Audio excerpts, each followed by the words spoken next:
I want to actually have a little fun, a little prediction, maybe some questions PBD's never been asked politically speaking. Let's see it. So this one's easier, and then we'll get a little tougher. So what's your prediction? Biden basically said he's going to run. Who do you think is going to be there as the Democratic candidate? We know Trump's going to be there. Is it going to be Biden? Is Kamala going to be the person? Could Michelle come out of it? Gavin, Gretchen, obviously RFK, third-party candidate. But if you had to put your money on who is actually going to be the person at this point, after Biden announced I'm the guy, who's going to be there? By the way, the only reason he'll stay the race till the very end, and this is embarrassing, the only reason he'll stay the race till the very end is because of one person, and one person only. It's because Kamala is not willing to step out of the way.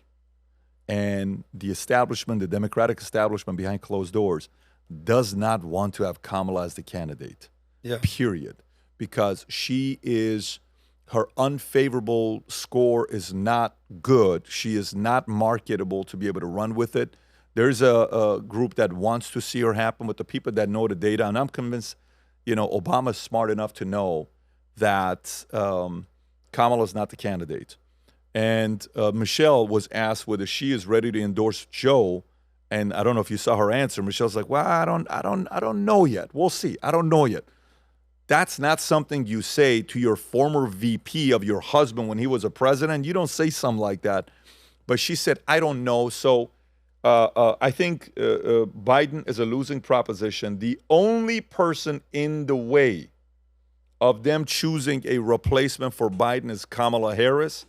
And in order for them to put in a Newsom or a Pritzker or a, whatever, Whitmer, whatever other people that they want to put in, the only way it's possible is for Kamala to agree to it. Or else Kamala can say, no, this $240 million you guys raised says the Biden-Harris campaign. Yeah. I'm next. That's my money. That's not your money. And then you have to ask yourself, do you think Kamala is easygoing? Easy to deal with behind closed doors? Is she easy to negotiate with? Do you think she's somebody that would be easy to get out of the way? I don't know. However, you don't get to that position by being a pushover. But I'm gonna tell you something here, man. Let me tell you how this stuff works. What's the likelihood that the Democratic, the DNC, the establishment on the left, has a file this thick of dirt on Kamala? On everybody. How thick you think the dirt is on Kamala? I actually want you to ask the question. The question is, the RNC has it. Does the DNC have it as well? I guarantee you the DNC has a bigger one than the... Wow. Always remember, your own party has a bigger a folder of dirt on you than the other party. It's always the case. Your family's always going to have more dirt on you than the other person's family. Yeah. So the DNC has all the dirt on Kamala. So then the question becomes, is the dirt on Kamala this thick, or this thick? The thicker it is, the easier it is to cause her to go away. Because, like the other day, RFK, this woman claims that when she was the nanny and and he eats dogs. He eats dogs and ends up being a goat or whatever. But, that file with Kamala like this, the people that are not trying to be friends with Kamala, this wouldn't be an Obama because he's the head, but it wouldn't be a him or some of these guys. It will be the person that's not trying to be friends with you, that's not asking you how your family's doing, that's not asking you and sending you birthday cards. The person that is... You ever seen the movie Lawless with Tom Hardy? No, never seen this movie. Can you pull up Lawless movie? There's a character played by this guy in Lawless movie that is... I'm trying to give you a visual. Go to... boom, boom, boom. Okay, Guy Pearce. Okay, Guy Pearce. Oh, great. Can you do me a favor and just go to images? Because I want to know how he's dressed in the movie so I can show you. Go a little lower to see if they have any pictures of Guy Pearce. Just type in Guy Pearce. Yeah, let's see what he's dressed like. That's it. Look at that look. There is a guy like that in the party. Look what he looks like. Yeah. He's a cold-blooded guy. No feelings. Doesn't know what I love you means, right? This guy's going to have a meeting with Kamala and is going to say, so let's go through a couple different things. Which one of these 4 stories would you like us to leak first? Oh, wow. And I don't know if that meeting's been had yet because they would prefer not to go to this meeting because if they go to this meeting, she won't sincerely want to help. But don't don't get it twisted. This guy's waiting to have the meeting. Wow.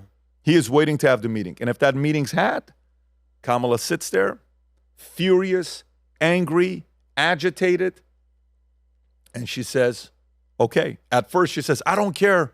Tell the public, tell everybody, go in and show it to him. And he's going to sit there cold as ice. Let me know when you're over it. You need an hour? I'm right here. If you don't come back and tell me you're all in and you step aside and this is the script you're going to follow, this story's going to be leaked today in the next 4 hours. What do you want to do? After her temper is gone, her pride sets in, anger, everything, she says, F you. And then she says, what's the script? This is the script? Okay. You're going to get a phone call from XYZ. You're going to tweet the following in the next hour. Once you tweet it out, you're going to say, whatever decision the party makes, I'm about the party, not myself. I always did it because of America. And then Kamala steps aside, and she has a job. Maybe she is the next person for Supreme Court if it opens up, da-da-da-da-da. And she'll have a nice legacy, vice president, Supreme Court. And maybe even she can negotiate in the following way. If I was her manager, if I'm Kamala's manager, this is what I'm negotiating. If I'm in her ear, I would say, Kamala, make one request. What's that? And she can do this, by the way. She can do this. Here's a request. Why don't you ask, okay, I will agree on one grounds. What's that? That you guys have Joe Biden step down and for health and medical conditions, and I get sworn in as a president with the intentions that I'm not running and I'm stepping aside, but in the history books, I will forever be known as the first female president. If you do that, I'll step aside. I think she can negotiate that. Wow. I think she can negotiate it because that guy understands that you got to give some stuff up. And then that guy could say yes or no. And that's when whoever's a better negotiator wins. But again, my thoughts of this happening, I think there's a 20-30% chance this conversation is being had. So you're saying that there's a chance it could happen, but you're not in the 50% plus camp. I'm not. So, but by the way, you've put some thought into this. This guy reminds me of the guy from Who Framed Roger Rabbit. If you pull that guy up now, I don't know if you want to. Who Framed Roger Rabbit, the bad guy. You'll see who that is. But while she's pulling that up, there's the bad guy. I don't know. Yeah, the guy on the left. Just dark characters out there. That's it. The guy There's like a that. dark character Yes. out there.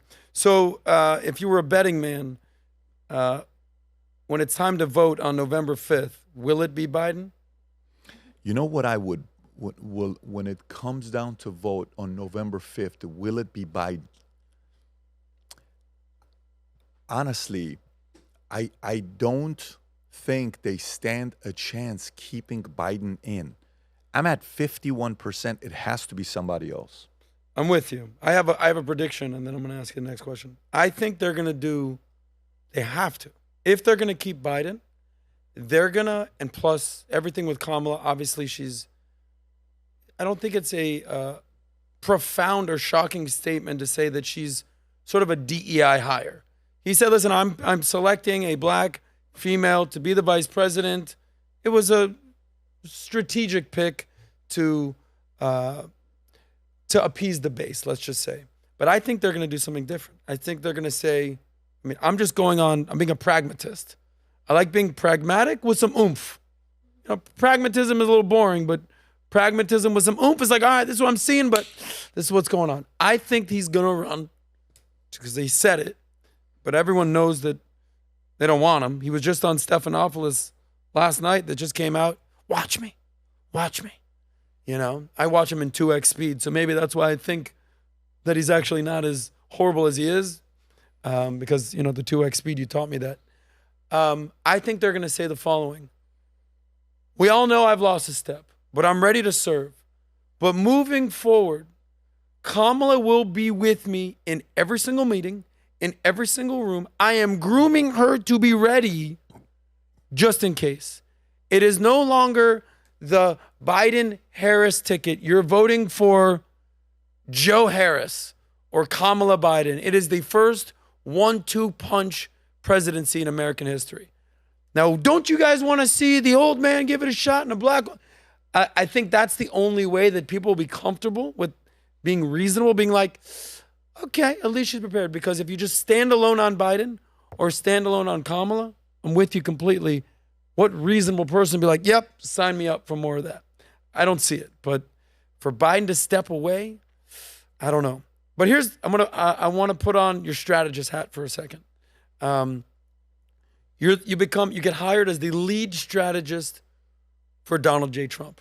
2024, let's make America great again.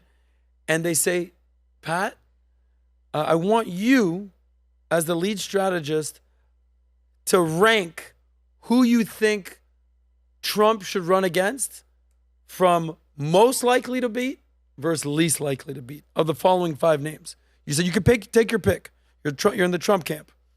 You got Biden, you got Kamala, you got Michelle Obama, you got Gavin Newsom, and you got Hillary Rodham Clinton again. Who's like, all right, yeah, we'll take that candidate, landslide, done. And who's the last, like, we do not want to run against this person this year? I think your hopes, first of all, I don't think they need anybody. I think the guy's on fire. His 4th of July message to Trump, Biden. Yeah, Trump's 4th of July message. Did you read it? His 4th of July message to Biden? Yes. On Truth Social? Oh, on Truth? No, I saw that it was reposted, though, yes. Yeah, if you want to pull up Trump's 4th of July message, just to kind of tell you where this guy's at, right? 4th of July, Truth Social. Truth Social message. If you type this in, if you read this, go a little bit up and see images. Go to images. This is why this guy is so unique. Go a little lower. To only here. Let me see if I can find it. If here. you go to here, I actually saw it on. Now go to news or 4th of July. Go to all. Biden. Okay. Right there. Yeah, because it got reposted in a lot of the top one. If you just go to the Truth Social message that he has, you have to read to see how somebody. Okay, here we go. I found it. Okay, got it. So, happy 4th of July to all, including to our highly incapable president, who uses prosecutors to go after his political opponent, who choked like a dog during the debate, but tried to pretend it was international travel, only 12 days of rest. And when that gig was up, he blamed it on a cold. Therefore, why would anyone say he's cognitively challenged?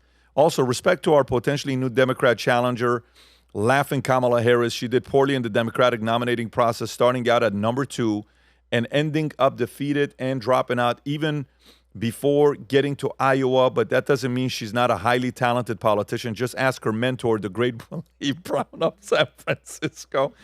Someone else that I have to compliment is a deranged Biden prosecutor named Jack Smith, who has become a legend in his own mind for all those cases he has lost. The corrupt prosecutor are all working hard for Crooked Joe, but it'll never be enough. Make America great again.